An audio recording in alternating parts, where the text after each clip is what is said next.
Hello बच्चों, let's see this question. और आपका question assertion reason type question है। यहाँ पर असर्शन क्या दे रखा है? To hear distinct beats, difference in the frequencies of two sources should not be greater than 10। और दूसरा रीजन देगा persistence of human ear is 10 per second, 10 per second. तो आपका ये जो पार्ट है, की कॉन्सेप्ट लिखे पहले तो इसके लिए की कॉन्सेप्ट।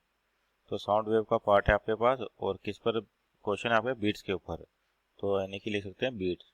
आपका की कॉन्सेप्ट क्या होगा? Beat.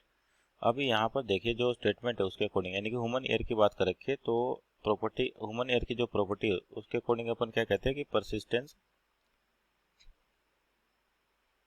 Persistence of hearing,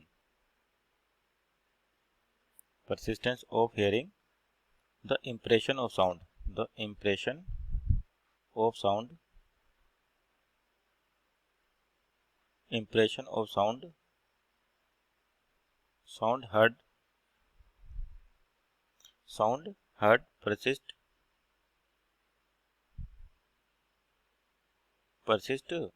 on our mind, on our mind,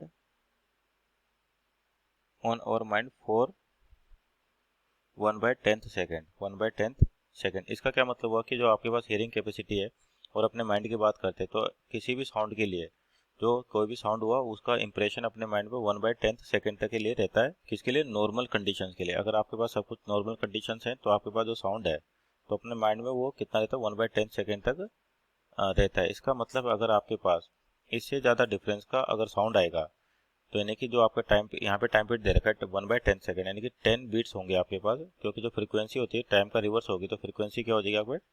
10 per second, 10 per second. तो जो ह्यूमन एयर है आपके पास उनकी कैपेबिलिटी होती है नॉर्मल कंडीशन के अंदर 10 पर सेकेंड। तो इसका मतलब अगर 10 पर सेकेंड तक का कोई बीट मिल रहा है अपने को तो अपन उसके साउंड जो आ रहा है उसको अपन डिटेक्ट कर सकते हैं डिफरेंट डिफरेंट। तो अपना माइंड अब क्या करेगा? उनको सेपरेट डिटेक्ट कर सकता है। तो क्या मतलब हुआ कि आपके पास अगर दो सोर्स हैं, वहाँ से अगर आपके पास डिफरेंट फ्रिक्वेंसी के साउंड आ रहे हैं, मान लीजिए सोर्स 1 है और ये सोर्स 2 है, वहाँ से आपके डिफरेंट फ्रिक्वेंसी के साउंड आते हैं।